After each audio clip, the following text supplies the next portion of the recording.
கர்த்தர் உன்னை தினமும் தேடி வருகிற என்ற தலைப்பில் நாம் அதிகமாக தியானித்து வருகிறோம். என்று கர்த்தருடைய வார்த்தையை தியானிப்போம்.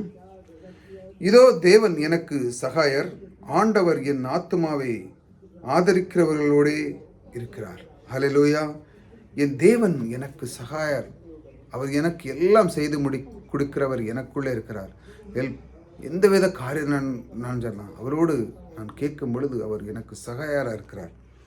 ஆண்டவர் என் ஆத்துமாவை ஆதரிக்கிறவரோடு, அதாவது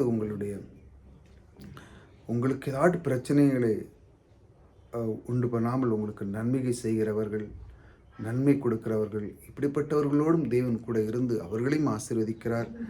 ஆத்மாவை ஆதரிக்கிறவர்களோடே இருக்கிறார். அதாவது உங்களுக்கு சந்தோஷத்தை கொடுக்குற எத்தனை பேர், அதான் தேவன் சொல்கிற ஆபிரகாம், உன்னை ஆசீர்வதிப்பேன், உன்னை சபிப்பேன் என்று அந்த உடன்படிக்கை எப்படி அந்த ஆபிரகாம் கொடுத்தார், அதே போல் உங்களுக்கு அவர் சொல்லுகிறார், உன் ஆத்துமாவை, உனக்கு உண்டான எல்லாத்தையுமே யார் உனக்கு ஆசீர்வாதத்தை கொடுக்க வேண்டும் என்று அவர்கள் நினைக்கிறார், உனக்கு எல்லாத்தையும் செய்யணும், அப்படி அவர்களும் ஆசீர்வதிப்பார்கள். அப்படிதான் இந்த இதில் நீங்கள் பார்த்தீங்கன்னா யோகோபெல்லாம் பார்த்தீங்கன்னா அவன் போன பிறகு தான் அங்கெல்லாம் ஒரே செழிப்பாச்சு. அந்த மாதிரி சில பேர்கள் கர்த்தருடைய தயவருக்கு அந்த இடமே ஒரு சில மாதங்களே மாறிடும். வித்தியாசமான ஒரு கிருபை கிடைக்கும் அந்த இடத்துல. ஆமாம், நீங்கள் வேலைக்கு போனீங்கன்னா வேலைகள் நல்லா பெருகும், நல்ல மக்கள் வருவாங்க, நல்ல கம்பெனியே வளர்ச்சி ஆகும். ஏன்னா தேவன் உங்களுக்குள்ளே இருக்கிறார். தேவன் உங்களுக்குள்ளே இருந்து அந்த கம்பெனியை வளர்க்கிறார். அதே மாதிரி நீங்கள் ஒரு ஊரில் இருக்கீங்கன்னா நீங்கள் போன உடனே அந்த ஊரிலுடைய சூழ்நிலைகள் மாறும். எல்லா குடும்பங்களும் நல்ல ஒரு மகிழ்ச்சி இருக்கும், செல்வ செழிப்போடு இருப்பாங்க.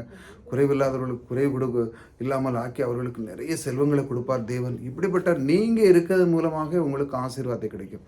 அதனால தான் தேவன் சொல்ல, ஆத்மாவே உன்னை ஆதரிக்கிறவர்களோடு நான் இருப்பேன் என்று சொல்லி அவர் வாக்கு கொடுக்கிறார். ஆகையால் நீங்கள் எங்கு சென்றாலும் உங்களுக்கு கூட இருக்கிற தேவன் அவர்களையும் ஆசீர்வதிக்கிறார். பாருங்கள் எப்படி உங்களுக்கும், நீங்கள் மட்டும் இல்லை, தேவன் உங்களே நேசிக்கிறவர்களே, உங்களுக்கு கொடுக்கிறவர்களே, உங்களுக்கு நீங்கள் உங்களுக்குள்ளே இருந்து உங்களுக்கு ஏதாவது செய்ய வேண்டும் என்று அவர்கள் விரும்புகிறவர்களையும் கூட உங்களுக்கும் மட்டுமல்ல அவர்களையும் தேவன் ஆசீர்வதிக்கிறார். இப்படி பாருங்கள், எப்படிப்பட்ட தேவன் பாருங்கள். இப்படி நம்மளுடைய உள்ளம் இருக்குமா?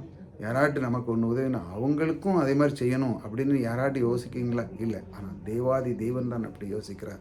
உன்னை மட்டும் இல்லை, உனக்கு கொடுக்கிறவர் குடும்பத்தையும் நான் ஆசீர்வதிப்பேன். அந்த மாதிரி ஏனென்றால் உன்னை நான் தெரிந்து கொண்டேன் என்று சொல்கிறார். அந்த மாதிரி தேவன் உங்களை தெரிந்து கொண்டிருக்கிறார்.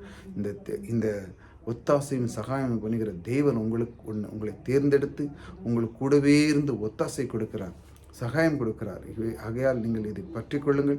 ஒவ்வொரு நாளும் கர்த்தர் உன்னை தினமும் தேடி வருகிற தலைப்பில் நாம் தியானிக்கிறது. அவர் நமக்கு எப்படி இருக்கிறார் சொல்கிறார், நான் உனக்கு ஒத்தாசையும் சகாயம் செய்கிறவனாக இருக்கிறேன். ஆகையால் நீ எதை பற்றியும் கவலைப்படாது. உனக்கு செய்கிற நன்மை செய்கிறவர்களோடும் அவர்களுக்கும் நன்மை செய்து உனக்கு நன்மை செய்து உன்னுடைய வாழ்க்கையை நான் உயர்த்துவதற்காகவே நான் உன்னை நெருங்கி கொண்டே இருக்கிறேன். நீ எப்பொழுதும் நீ கீழாகவே இருக்க மாட்டாய். நான் உன்னை உயர்த்ததற்காகவே உன்னை திட்டம் வைத்திருக்கிறேன். ஆகையால் நீ உயர்ந்து வாழ்வாய், நீ சுகபெற்று வாழ்வாய், நீ சந்தோஷமாய் இருப்பாய், ஒரு குறை இருக்காது, உனக்குள்ளே நான் இருப்பேன் என்று அவர் உங்களுக்கு வாக்கு கொடுக்கிறார். ஆகையால் இந்த மாதிரி வார்த்தைகளை பற்றி கொள்ளுங்கள். புதிதாக வந்து சப்ஸ்கிரைப் பண்ணிச்சாங்க, தொடர்ந்து இது மாதிரி வார்த்தைகளை கேளுங்கள். தேவன் சொல்கிறார், நான் உன் கூடவே இருக்கிறேன், நீ கலங்காதே, ஒரு நாளும் கலங்காதே, நீ எங்கு சென்றால் நான் உனக்குள்ளே இருக்கப்பா, உனக்கு நன்மை செய்யுங்களே, நான் நன்மை செய்யும் பொழுது உனக்குள்ளே இருக்கும்போது நீ எதை பற்றியும் கவலை, என்னை நோக்கி பார்த்து என் பார்க்கும் பொழுது எனக்கு பலனையும் எனக்கு கிடையுமா இருக்கிற கர்த்தர் எனக்குள்ளே இருக்கிறார் என்று நீ சொல்லும் பொழுது நான் உனக்குள்ளே இருந்து கிரியை செய்து நீ பார்ப்பாய். ஆக இந்த மாதிரி வார்த்தை பற்றி கொள்ளுங்கள். சகாயமும் ஒத்தாசையும் செய்கிற தேவன் உங்களோடு கூட இருக்கிறார். கர்த்தர் உங்களை ஆசீர்வதிப்பார்.